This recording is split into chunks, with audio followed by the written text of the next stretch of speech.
Hey everybody, Seth with Everyman Prepping here. And this afternoon, I want to do a quick video update on what we've learned so far about the attack on Tower 22, where 3 Americans died. We're going to go through what the Security Council, John Kirby, what he said in the press conference this morning, what the Pentagon is saying about why this might have happened. We're all still waiting for the United States response. Will they go straight into Iran? Will they just attack the Iranian proxies in Iraq and Syria? We don't know. We're waiting for all that to happen, but we do have some information to go through now to kind of update everybody. And I got a couple other articles to go through about that piqued my interest I found this morning. So let's get started on this. We see here that John Kirby, the spokesperson for the National Security Council, he came out and said that there's groups linked to Tehran and the killing of 3 soldiers. So he confirmed that they think that Iran is behind this. They're working to collect more information about this.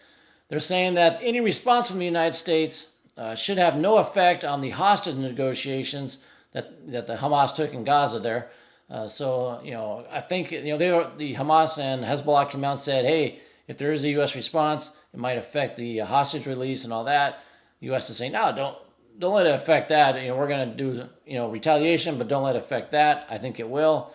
And down here at the bottom, they've been repeating this a lot today, that the United States doesn't seek war with Iran, and we don't seek an escalation, but we will respond.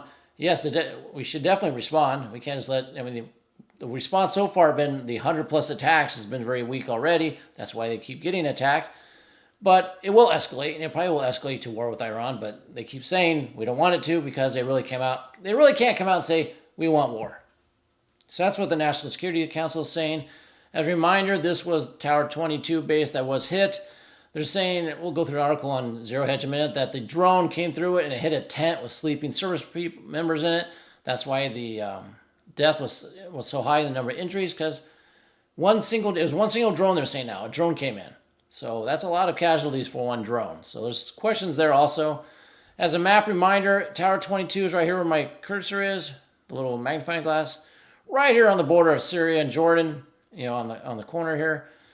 This is called Area 55. There's a couple other bases, but you can kind of see where that happened just to refresh your memory. But let's go on to this article here, where we talk about some quotes from U.S. representatives. As we do this, please like and comment on the video and subscribe to the channel if you haven't done so yet. Just go ahead and hit that subscribe button, pound that like, all that good stuff. Anyway, it says here.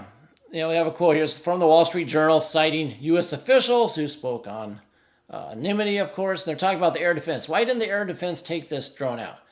It says the U.S. failed to stop a deadly attack on American military outpost in Jordan because the enemy drone approached its target, approached the base. At the same time, a U.S. drone was also returning to the base. That's what they said. So they have a U.S. drone out there doing mission, probably from that base, and because it's returning.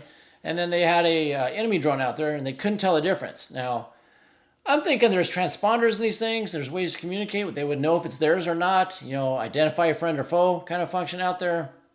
Couldn't they have the operator of the drone say, hey, U.S. drone, we need you to circle back, turn around, dive, climb, give it some instructions. So if the other one doesn't do it, it knows it's enemy and they could target it. There's that Star Wars movie, and one of the movies out there where they hijack an enemy craft and or they're bringing it back and they tip the wings and move the wings like this so they know it's friendly because they lost communication. Wherever it was, you'd think there'd be a way to tell that you didn't launch 2 drones. And so if 2 are coming back and you only launched 1, you better figure out which one it is. Or you know what? Maybe you just blow both out of the sky for safety because then people don't die. But that's the excuse they're given. I'm not really on board with that, but that's what they're telling you. It says the enemy drone was launched from Iraq by a militia backed by Tehran, they also said. Now, yesterday they were saying it came from Syria. Now they're saying it came from Iraq. Then they're saying they didn't know it was theirs or not. There's a lot of stuff that, I think they need to get their story straight because I don't believe any of the stories coming out right now. And lastly, we have this down here. It says a one-way drone reportedly slammed into a tent which was housing soldiers at the base, which is why casualties are so high, but questions remain.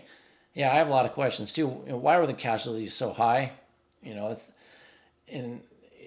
drone attacks usually take 1 or 2 casualties, not so many. And this must have been a pretty good sized warhead. Why are there no pictures? Confirmation. Usually photos come out. I think the Americans want to see not photos of the, personnel and all that, but photos of the damage, what the site looks like, things like that. But a lot of secrecy out there still. We don't get a lot of information, but that's all I have for the update. As I get more, I'll let you know. But there's more questions than answers based on what they're saying today. And like I said, we're all still waiting for the retaliation. Will they go straight into Iran and attack? Biden's been quoted this morning saying he wants to go into Iran and hit some stuff there. But then they said they don't want to cause a war, so maybe they'll stay out. I don't know. Who knows if it even happens today, but I think it'll happen sooner rather than later. So we'll see, and I'll let you know what I find out.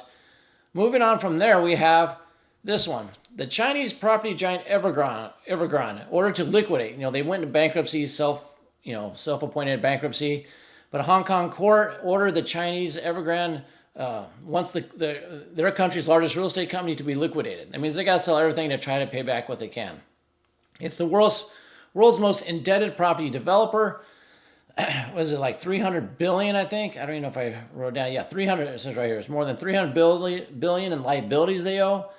Now, the reason why this is important is it's going to cause financial ripples throughout the world. There's plenty of U.S. hedge funds and pension funds that invested with Evergrande, and if they're liquidating for pennies on the dollar, and they either won't get any money or barely any, so that's going to impact the financial world over here. So we got to keep our eye on this. It's going to hurt the markets. It's something we don't need right now, but it's happening. So we'll keep our eye on that.